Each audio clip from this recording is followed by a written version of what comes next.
guys kung gaano kalalim ang mga butak na napinsala ng 7.8 magnitude.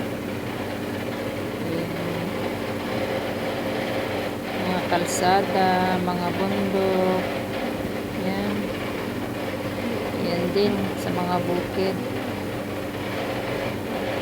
panimoy, dagat. Tingnan nyo kung paano gumalaw ang lupa. Ito rin yung nasira, mga ibang parte ng Bukana Bridge.